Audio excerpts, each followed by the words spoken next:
Bom estarmos aqui louvando a Deus, podendo exaltar seu santo nome. Bom estarmos aqui louvando a Deus, podendo exaltar seu santo nome. Tempo para isso, tempo para louvarmos a Deus, num só amor, num só Espírito. Tempo para isso, tempo para louvarmos a Deus, num só amor, num só Espírito. Bom estarmos aqui louvando a Deus, podendo exaltar seu santo nome.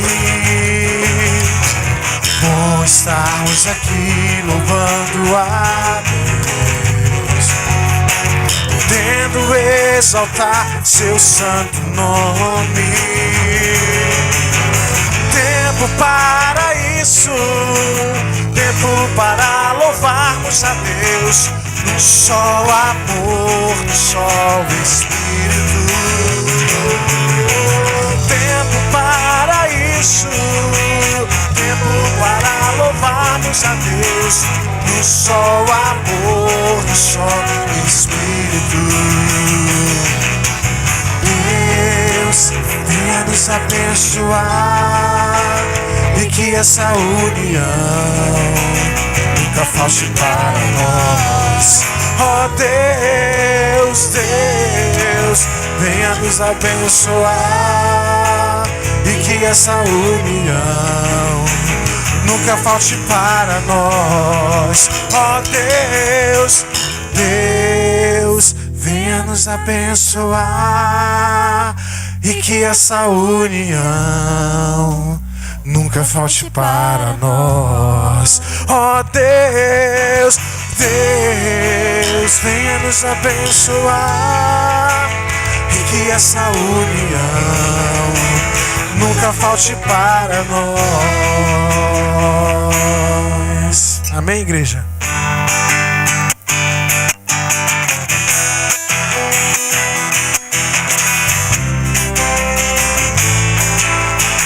Os que confiam no Senhor, os que confiam no Senhor, são como os montes de Sião, que não se abalam, mas permanecem para sempre. Como em volta de Jerusalém estão os montes, assim é o Senhor em volta do seu povo. Autoridade e poder, o domínio em suas mãos, pois o Senhor é Deus, o Senhor é Rei dos povos.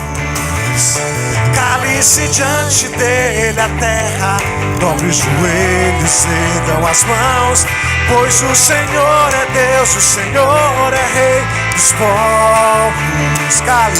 Cale-se diante dele a terra, dobre os joelhos, ergam as mãos, pois o Senhor é Rei, o Senhor é Rei dos povos. Os que confiam no Senhor são como os montes de Sião, que não se abalam, mas permanecem para sempre. Como em volta de Jerusalém estão os montes, assim é o Senhor em volta do seu povo. Autoridade e poder, o domínio em suas mãos, pois o Senhor é Deus, o Senhor é Rei dos povos. Cale-se diante dele a terra, dobre os joelhos, ergam as mãos, pois o Senhor é Deus, o Senhor é Rei dos povos. Não dá, sem Jesus não dá, sem Jesus não dá pra viver, não dá, sem Jesus não dá pra viver, não dá,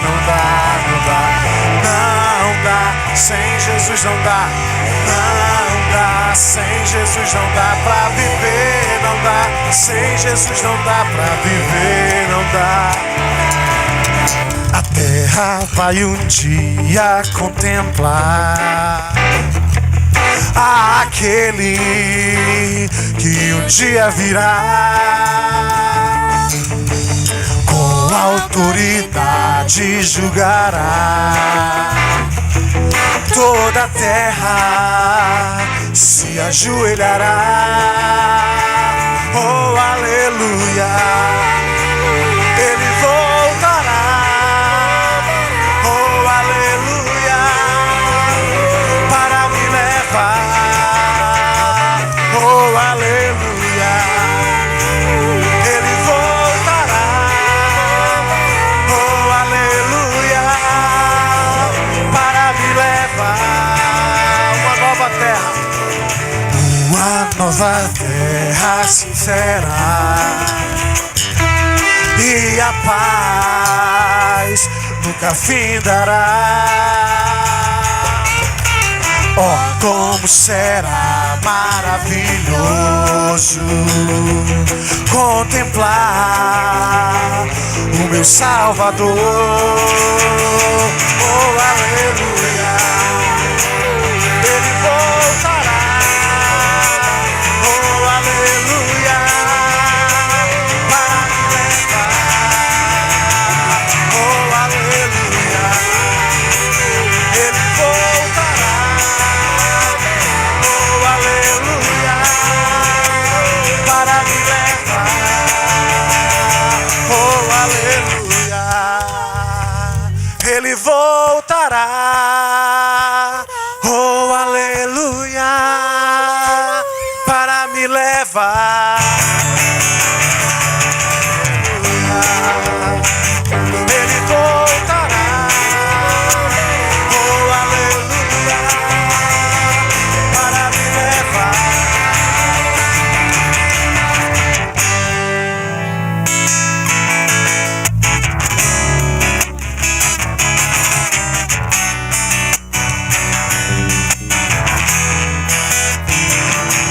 Esta paz que eu sinto em minha alma não é porque tudo em mim vai bem. Essa paz que eu sinto em minha alma é porque eu amo ao meu Senhor. Não olha as circunstâncias, olha o seu amor. Não me guio por vistas, alegre sou. Não olha as circunstâncias, olha o seu amor. Não me guio por vistas, alegre sou. Ainda que a terra não floresça, nem a vide não dê o seu fruto, e ainda que os montes se lancem ao mar, ou a terra trema, hei de confiar. Não olha as circunstâncias, olha o seu amor. Não me guio por vistas, alegre sou. Não olha as circunstâncias, não, olha o seu amor. Não me guio por vistas, alegre sou. Aleluia, glória, aleluia. Aleluia, glória ao meu Senhor. Aleluia, glória, aleluia.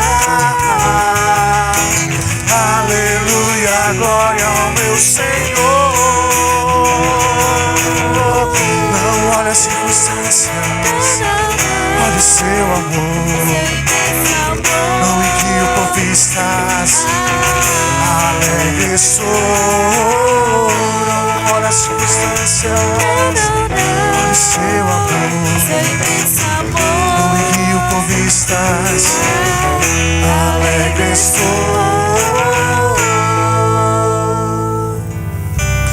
Eu queria ter mais que uma voz, mais que um amor e uma vida pra te oferecer, pois tu és muito mais que eu possa crer em meu ser. Tu és o autor, aquele que pintou com perfeição a vida. Tu és o Senhor, aquele que me amou e és o meu Deus, meu Senhor. Minha vida é para o teu louvor, meu Deus, meu Senhor. Minha vida é para teu louvor.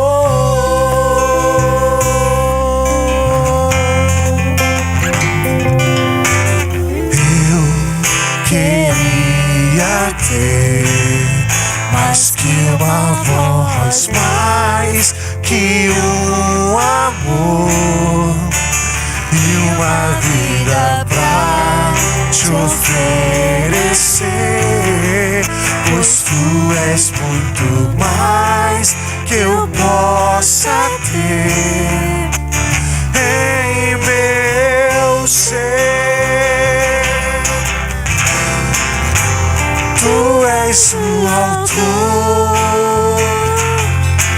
aquele que pintou com perfeição a vida. Tu és o Senhor, aquele que me amou e és o meu Deus, meu Senhor. Minha vida é para o teu louvor, meu Deus, meu Senhor. Minha vida é para o teu louvor. Boa noite, meus irmãos. Vocês estão bem? Graças a Deus. Que bom tê-los aqui. Abra a sua Bíblia no livro de Hebreus, capítulo 12. Hebreus 12. Vai ser a primeira passagem de hoje à noite que nós vamos ler.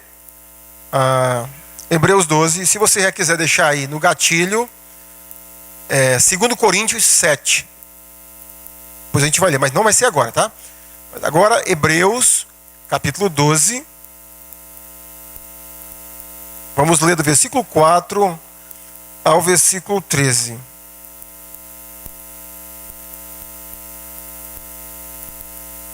Hebreus 12, a partir do versículo 4 até o versículo 13. Ora, na vossa luta contra o pecado, ainda não tendes resistido até ao sangue, e estáis esquecido da exortação que, como a filhos, discorre convosco. Filho meu, não menosprezes a correção que vem do Senhor, nem desmaieis quando por ele és reprovado. Porque o Senhor corrige a quem ama, e açoita todo filho a quem recebe. É para a disciplina que perseverais. Deus vos trata como filhos. Pois que filho há que o pai não corrige? Mas, se estáis sem correção, de que todos têm se tornado participantes, logo, sois bastardos e não filhos. Além disso, tínhamos os nossos pais segundo a carne, que nos corrigiam e os respeitávamos. não havemos de estar em muito maior submissão ao Pai espiritual e então viveremos? Pois eles nos corrigiam por pouco tempo, segundo melhor lhes parecia. Deus, porém, nos disciplina para aproveitamento, a fim de sermos participantes da sua santidade. Toda disciplina, com efeito, no momento não parece ser motivo de alegria, mas de tristeza. Ao depois, entretanto, produz fruto pacífico aos que têm sido por ela exercitados, fruto de justiça. Por isso, estabelecei as mãos decaídas e os joelhos trópicos, e fazei caminhos retos para os pés, para que não se extravie e o que é manco, antes seja curado. Vamos orar, meus irmãos. Nosso bom Deus, mais uma vez te agradecemos esse momento tão ímpar de estarmos aqui com os irmãos, com a tua igreja, e termos, meu Senhor, a liberdade e o privilégio de podermos, meu Senhor, nos reunirmos em teu nome para te louvar, para te adorar, e também, Senhor, para aprender um pouquinho mais da tua palavra. Te pedimos agora, em nome do Senhor Jesus, que teu Espírito, meu Senhor, tenha livre acesso em nossos corações. Que o Senhor venha tirar, meu Deus, todo e qualquer empecilho da tua palavra, Senhor, produzir o fim determinado para que ela haja em nossas vidas. Que nosso coração, Senhor, seja aquela terra árida que está necessitando de água, e a tua palavra é a água que venha, e nessa noite ela venha, meu Senhor, a trazer refrigérios à nossa alma. Te pedimos isso em nome de Jesus. Amém.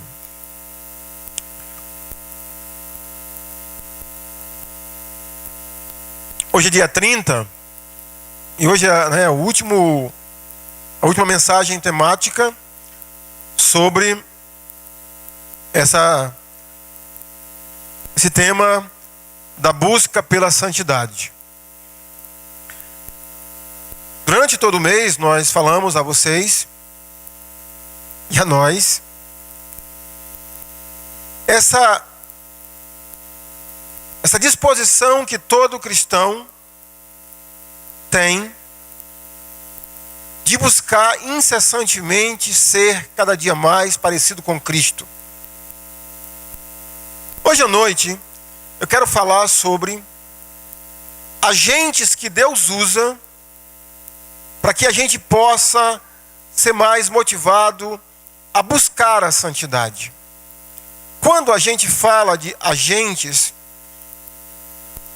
nos últimos dias no nosso país tem ficado muito evidente os agentes da Polícia Federal. E parece-me que tem alguns políticos que, quando ouvem falar sobre agentes, já ficam todos nessa tremendo. Agentes, no caso da polícia, são aquelas pessoas que vão colocar em prática ou fazer valer um decreto, uma ordem judicial. Aquelas pessoas são encarregadas, imbuídas de fazer com que o mandato do juiz ou da pessoa responsável faça com que aquela ordem seja executada. No mundo físico ou químico, agentes têm mais ou menos essa função. É uma substância que, ao entrar em contato com outra substância, ela provoca mudança ou uma transformação naquela substância na qual ela foi adicionada. E é com essa ideia que nós vamos falar sobre agentes da vida espiritual que Deus usa para que nós possamos buscar a santificação ou a santidade, porque essa é a vontade de Deus. O decreto de Deus para a vida de cada cristão é esse. Pois esta é a vontade de Deus, a vossa santificação. Assim diz o apóstolo Paulo em 1 Tessalonicenses, capítulo 4, versículo 3. O decreto de Deus é que cada cristão busque a santidade. Algum tempo atrás eu li alguma coisa do pastor John MacArthur, e ele disse que periodicamente ele diz para a igreja que ele pastoreia: vocês não vão me tirar o sono, vocês não vão me trazer mais tristeza do que eu tenho, porque eu não estou percebendo ou não estou não está sendo perceptível vocês buscarem a santidade. Deus vai fazer com que cada filho busque a santidade.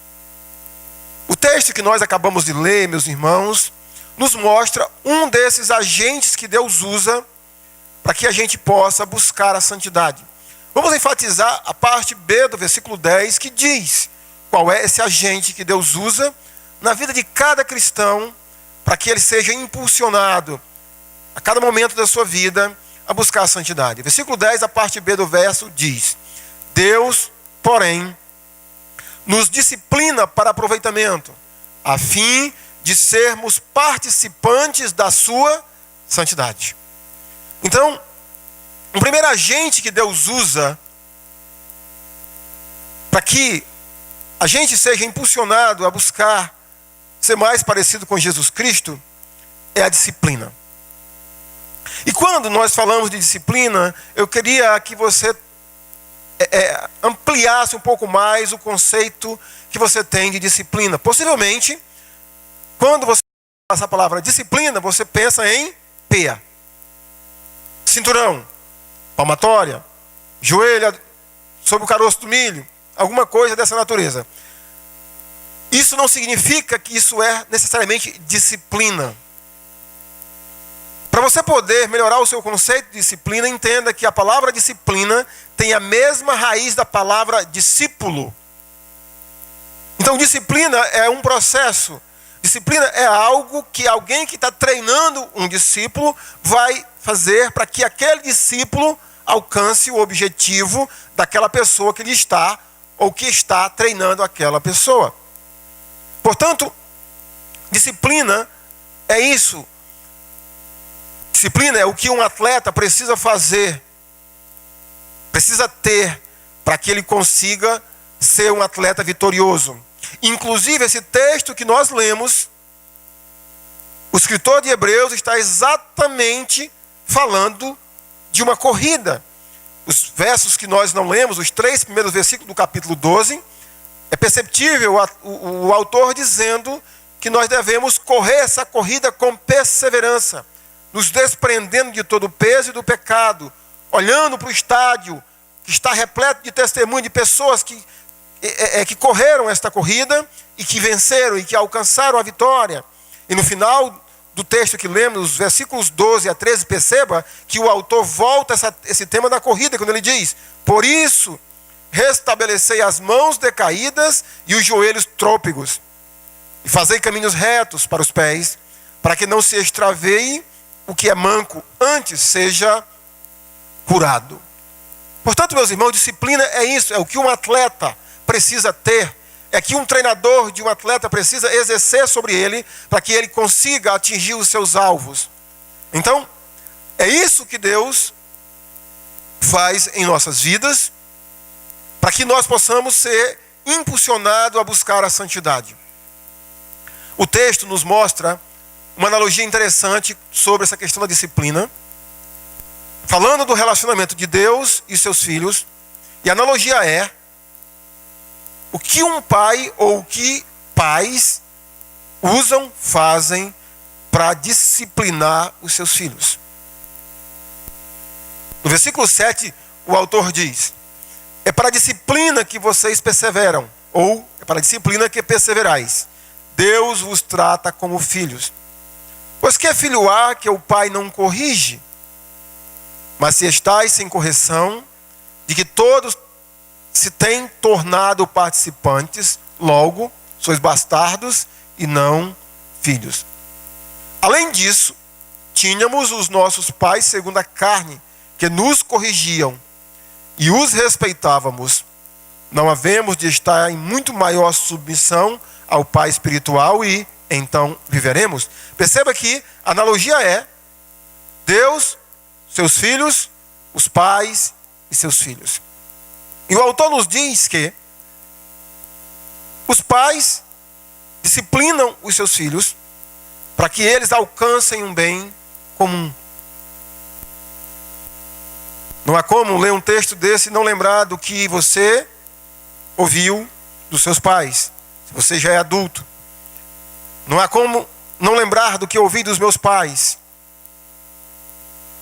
do processo que eles exerceram sobre a minha vida e dos meus irmãos, para que nós pudéssemos ser aquelas pessoas que eles desejavam que nós fôssemos. Então Deus também faz isso, para que a gente possa, como diz o versículo 10, nos tornarmos participante da sua santidade. Portanto, o padrão de disciplina que Deus executa sobre nós é um padrão que os pais executam sobre seus filhos. Disciplina, meus irmãos, é um meio para atingir um fim. Talvez, se você tem filhos pequenos, ou se você ainda não tem filhos, é impossível você treinar seu filho para ser um cidadão de bem, se você não discipliná-lo. Se você não for um bom treinador para a vida dele. Se você não tiver um alvo para a vida dele. E o alvo que Deus tem para as nossas vidas é a santidade. Imagine que você foi disciplinado pelos seus pais até um determinado tempo. É o que o autor diz aqui, que nossos pais nos disciplinavam ou nos corrigiam por um período de nossas vidas. E esse período, mais ou menos, de disciplina que os nossos pais executaram sobre nós, é mais ou menos até nós atingirmos a idade ou tamanho adulta. É para que a gente chegue à maturidade com um caráter, com uma postura de uma pessoa que foi treinada por uma família. No caso da vida cristã, perceba que o padrão que Deus tem, a vida adulta que Deus tem, para a vida de cada um de nós, é sermos exatamente como Jesus Cristo. É isso que o apóstolo Paulo diz aos Efésios, no capítulo 4, versículo 17 do capítulo 4 de Efésios, que Deus tem em mente. O seu projeto é para que a gente seja como Jesus Cristo. A nossa maturidade, a estatura da medida de Jesus Cristo. Agora, voltando ao texto, como é que Deus faz isso? Como é que Deus nos corrige? Como é que Deus nos reprova? Como é que Deus nos disciplina? Nós temos aqui no versículo 4 uma frase bem interessante.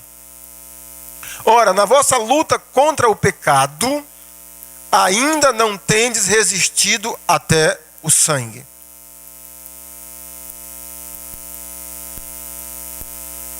Os cristãos a quem essa carta foi endereçada estavam passando no período a que essa carta foi escrita por uma perseguição muito intensa. Algumas dessas pessoas, como diz o capítulo 10, eles perderam os seus bens.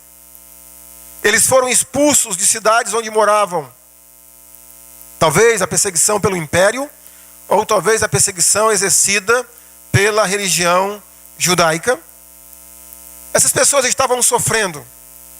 E parece-me que diante desse sofrimento que essas pessoas estavam enfrentando, algumas delas estavam com um pensamento mais ou menos assim: Deus não nos ama, ou Deus não se importa com a gente. E o autor diz que esses acontecimentos, a perseguição, o sofrimento que eles estavam sofrendo, era um processo de disciplina de Deus na vida deles. É muito comum a gente ler esse texto e associarmos a disciplina à punição. Lembre, nem sempre a disciplina que Deus exerce sobre nossas vidas é punição. Nem sempre. Disciplina é aquele processo que Deus exerce sobre nós para que a gente consiga buscar cada vez mais ser parecido com Cristo. Não há como falar disso senão lembrar de Jó. Nem sempre a disciplina é por causa de algo errado que a gente fez. É possível se estar em comunhão e em paz com Deus e Deus permitir situações de sofrimento para que nós possamos ainda mais nos aperfeiçoarmos e sermos mais parecidos com Cristo.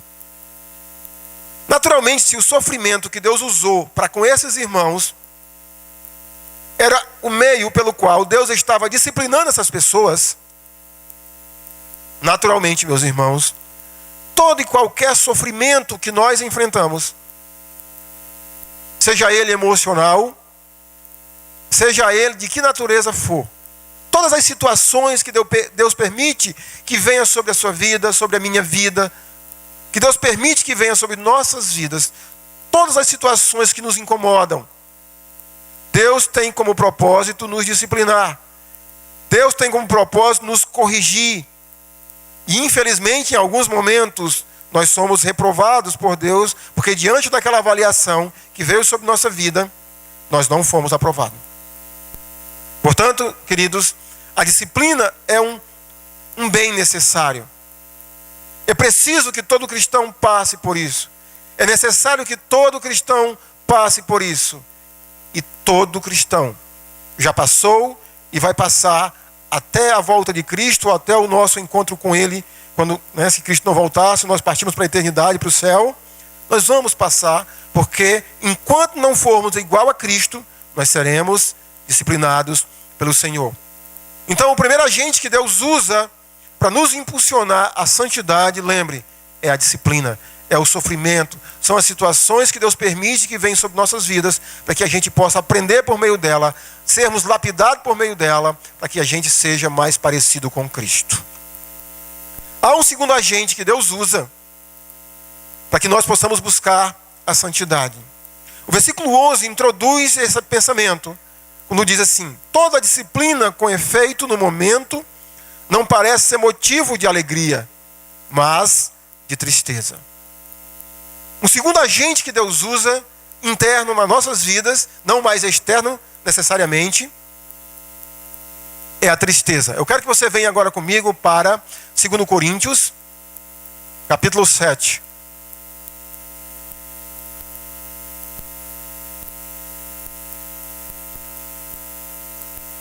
Vamos ler 3 versículos desse capítulo.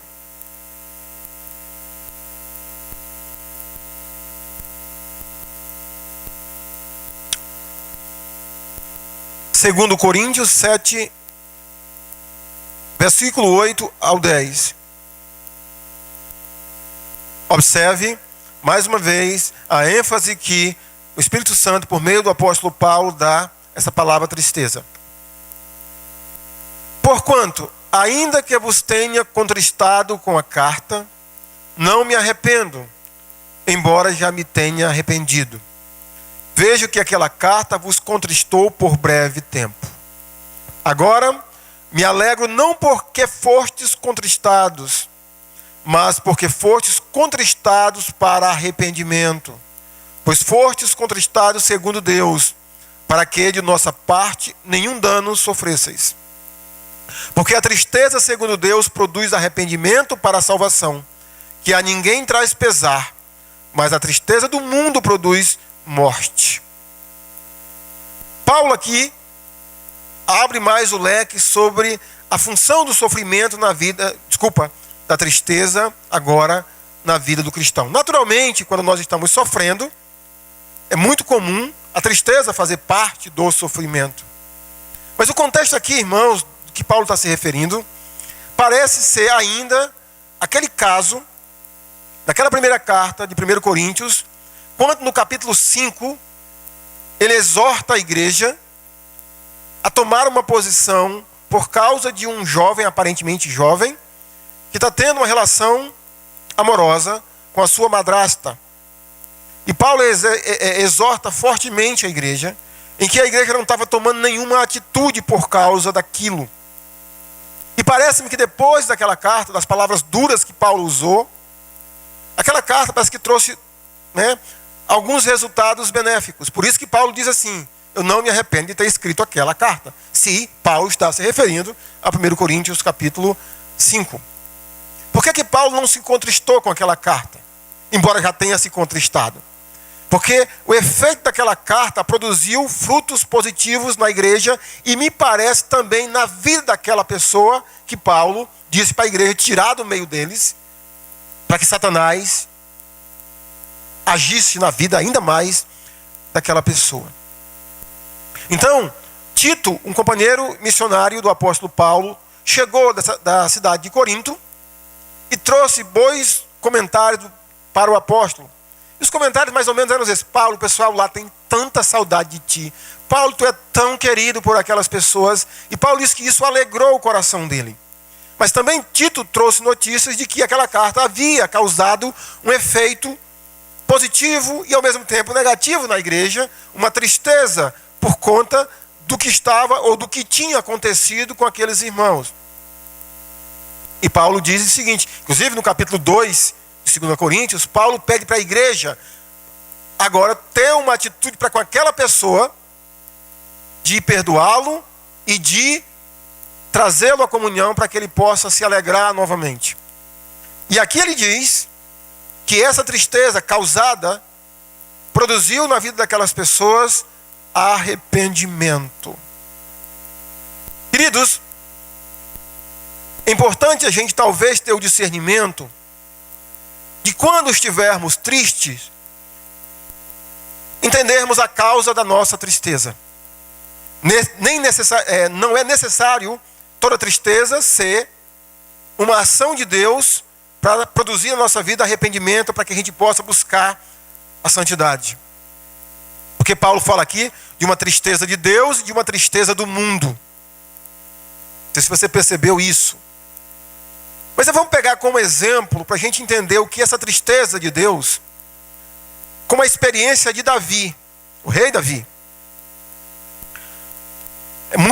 Infelizmente Davi tem sido usado muito como esse exemplo durante toda a história, tanto do povo de Israel como da igreja do Senhor Jesus Cristo, sobre o seu exemplo negativo quando ele pecou de adulterar e quando pecou de assassinar. Depois que Davi concebeu e cometeu aqueles pecados, Davi sofreu muito. E eu não vou ler por causa do nosso tempo. Se você quiser ler em casa, pelo menos 2 salmos retratam um pouco desse sofrimento de Davi. O Salmo 32 e o Salmo 51 relatam um pouco, o próprio Davi relata o que ele internamente sofreu. E no Salmo 32, como no Salmo 51, a gente percebe por várias vezes essa palavra tristeza.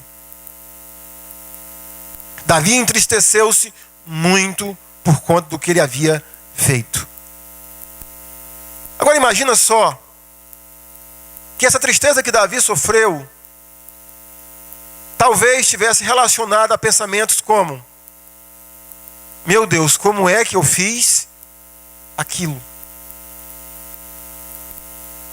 Onde eu estava? Por que que eu fiz aquilo? Quem eu sou? E o que eu fiz? Então, essa tristeza que o Espírito Santo agiu na vida de Davi trouxe arrependimento. Produziu na vida de Davi arrependimento. Na nossa vida, meus irmãos, também não é diferente. Se a sua experiência cristã for como a minha, quantos momentos da minha vida eu me percebo triste? Por que que eu pensei assim? Por que que eu falei assim? Por que que eu agi assim? Quem eu sou? E o que eu fiz? A tristeza que produz arrependimento é essa. Esses pensamentos que vêm sobre a nossa mente, que enviados por Deus, agem na nossa vida como algo purificador, que nos faz olhar para o que fizemos e não querer mais repetir a experiência que fizemos, porque sabemos o que iremos sofrer internamente. Meus irmãos, o pecado era para não mais fazer parte da vida do povo de Deus. As nossas vidas não era. Mas infelizmente ainda faz parte. E eu diria a você que o pecado, ele ainda tem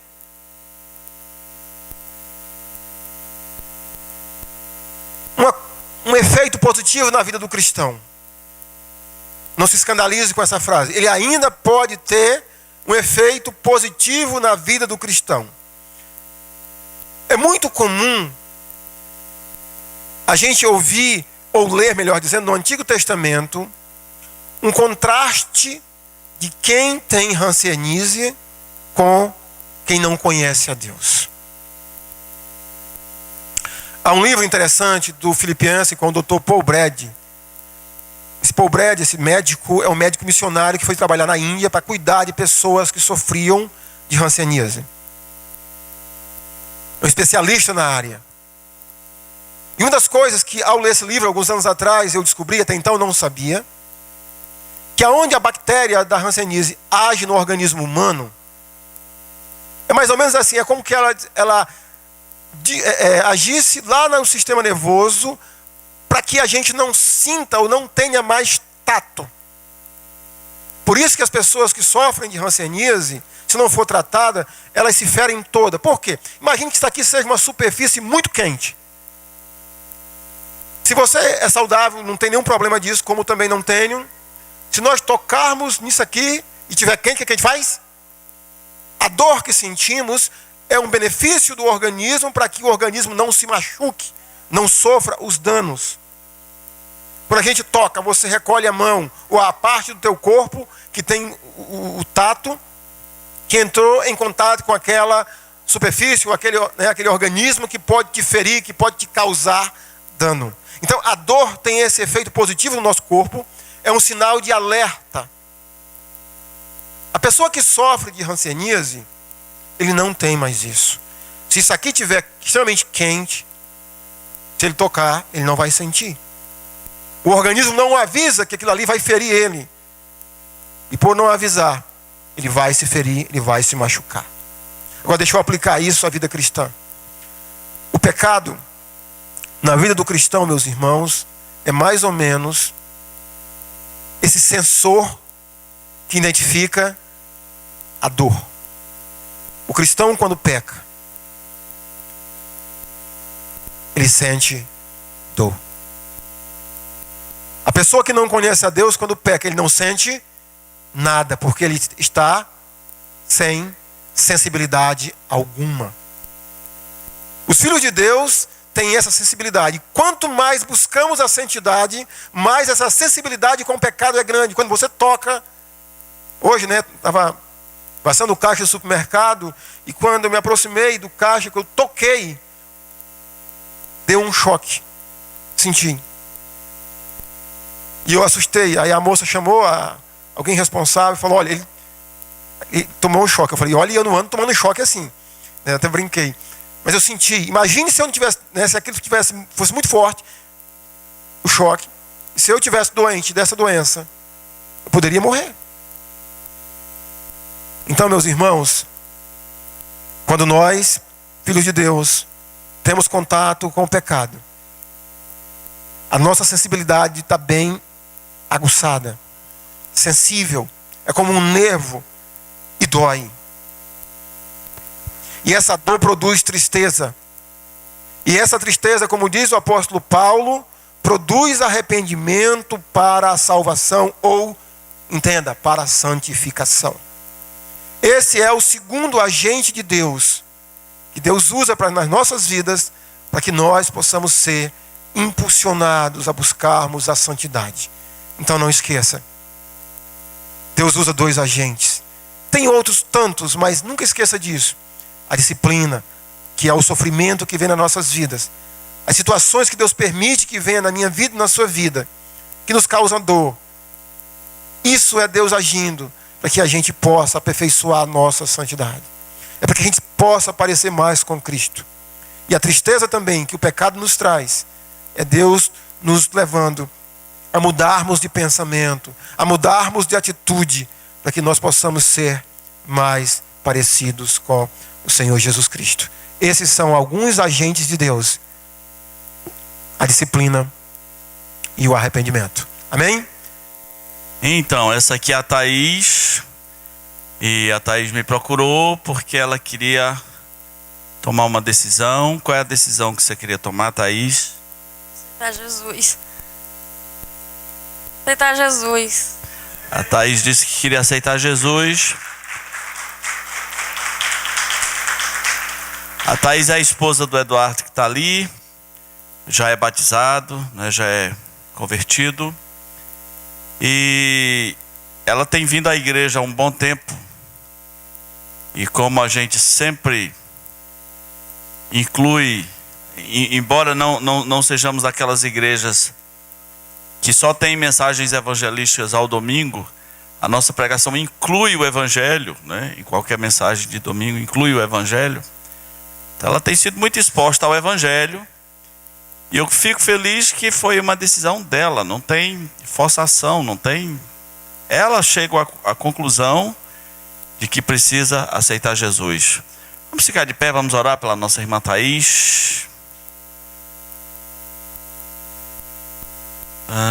Nosso Deus, nós te agradecemos porque a tua palavra é enviada à terra e toca corações, e as pessoas, ajudadas pelo Espírito Santo de Deus, percebem sua convicção, sua condição de pecado e a sua necessidade de receber o teu Filho nas suas vidas. Nós pedimos, meu Pai, que o Senhor fortaleça essa decisão da nossa irmã Thaís, que ela seja uma grande serva do Senhor nesse mundo, na sua geração, que abençoe pessoas, que influencie pessoas, que também o Senhor coloque na vida dela pessoas que vão lhe fortalecer a sua fé, que vão lhe ajudar na carreira cristã, que vão lhe abençoar nessa vida, Senhor. Pedimos em nome de Jesus. Amém. Com amor eterno eu te amei, teu poder eterno eu te entreguei, te dei a minha vida. Com benignidade eu te atraí, com meu próprio sangue eu te remi, chamei-te pelo nome, tu és meu.